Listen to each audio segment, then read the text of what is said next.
እስልምና የሰላም ሃይማኖት ነው። እስልምና ሰውን ሁሉ ያቅፋል እንጂ አይገድልም። እስልምና ከእስልምና የወጣ ሰው እንኳን እንዲገደል አያዝም።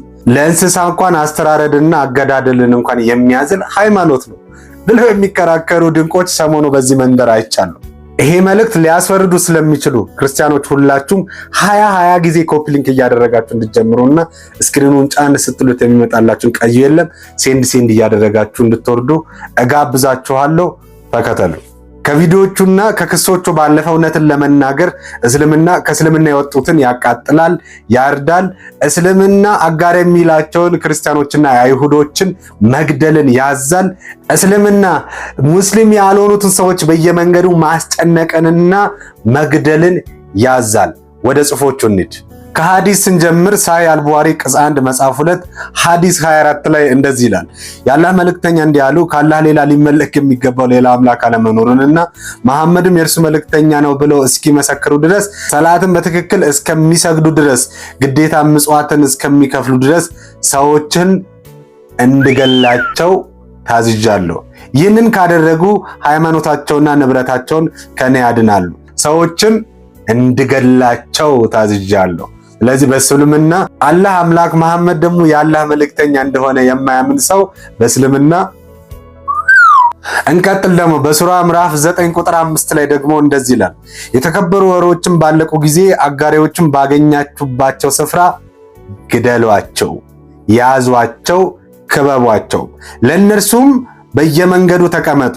ቢጸጸቱም ሶላትን በደንብ ቢሰግዱ ግዴታ ምጽዋትን ቢሰጡ መንገዳቸውን ልቀቁላቸው፣ አላህ መሐሪ አዛኝ ነውና። በእርግጥ በጣም የሚጋጭ ነው። ግደሏቸው፣ ክበባቸው፣ አስጨንቋቸው ብሎ መልሶ መሐሪ አዛኝ ነውና።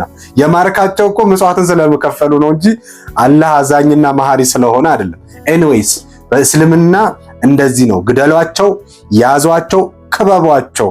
ሱራ ምዕራፍ 9 ቁጥር 5 ላይ ጃሚዓ ተርሚዚ ቅጽ 3 ሐዲስ ቁጥር 1458 ላይ ደግሞ እንደዚህ ይላል። ኢክሪማ እንዳወራው አሊ የተወሰኑ ከኢስላም የተመለሱ ሰዎችን በህይወት እያሉ አቃጠላቸው። እሺ፣ የዚህም ዜና ለኢብን አባስ ደረሰው።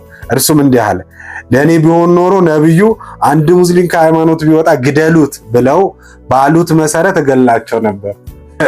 ማለት ያኛው አቃጥሏቸዋል፣ እሱ ደግሞ አሻሽሎ እገላቸው ነበር እንጂ አላቃጥላቸውም ነበር። ያኛው በህይወት እያለ በሳት አቃጠላቸው፣ ይሄ ደግሞ አሻሽሎ አላቃጠላቸውም ነበር፣ ዝም ብዬ ነበር መገላቸው አለ። በእስልምና ይሄ ይፈቀዳል። ሰው ከእስልምና ከወጣ በሱና እናሳይ 4059 ቡክ 37 ሐዲስ 94 ላይ ደግሞ የትኛውም ሰው ሃይማኖትን ወይም ደግሞ እስልምናን ቢተው ግደሉት። ስለዚህ እስልምና ማሳደድ ባህሉ፣ መግደል ጥበቡ፣ ማስጨነቅ ደግሞ ውርሱ ነው። እውነተኛ ሃይማኖት ደግሞ በመግደል በማሳደድና በማስጨነቅ ላይ የተመሰረተ ሳይሆን ኃጢአተኞችን ከዘላለም ሞት በማስመለጥ ላይ የተመሰረተ በአጋፔ ፍቅር የተመሰረተ እውነተኛ መንገድ ነው። ይኸው መጽሐፍ ሲናገር እንደዚህ አለ፣ ሁሉም ኃጢአትን ሰርተዋል፣ የእግዚአብሔርን ክብር ጎድሏቸዋል፣ ነገር ግን በክርስቶስ ኢየሱስ በሆነው ቤዛነት በኩል እንዲያው በጸጋው ይጸድቃሉ አለ። እኛ በደለኞች፣ እኛ ኃጢአተኞች፣ እኛ ለእግዚአብሔር ጠላቶች በሆንን ጊዜ ነገር ግን እግዚአብሔር አንድያ ልጁን እስከ መስጠት ድረስ ዓለሙን እንዲሁ ወደደ። እሱ ብቻ አይደለም፣ እኛም ደግሞ የሚወዱንን እንድንወድ፣ የሚያቅፉንን እንድናቅፍ፣ የሚረዱንን እንድንረዳ ብቻ ሳይሆን መጽሐፍ ቅዱሳችን የሚረግሟችሁን መርቁ ብሎ ደግሞ ያፈቀረንን ፍቅር እንድንኖረው ደግሞ አስተምሮናል።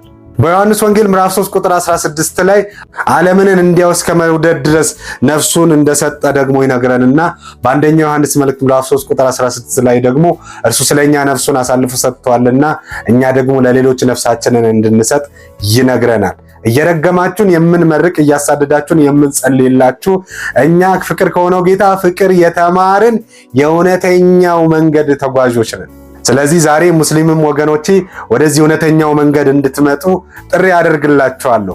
እየጠላችሁት የሚወዳችሁ፣ እያሳደዳችሁት የማለደላችሁ፣ ስለኔና ስለእናንተ ኃጢአት በመስቀል ላይ እርቃኑን የተሰቀለ ኃጢአታችንን በመስቀል ጠርቆ ያስወገደ የእግዚአብሔር ልጅ ኢየሱስ ክርስቶስ እሱ እውነተኛው መንገድና ብቸኛው አዳኝ ነው።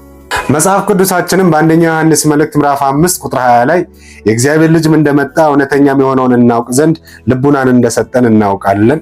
እውነተኛም በሆነው በእርሱ አለን፣ እርሱም ልጁ ኢየሱስ ክርስቶስ ነው። እርሱም እውነተኛ አምላክና የዘላለም ሕይወት ነው። ልጆች ሆይ ከጣዖት ራሳችሁን ጠብቁ። አሜን።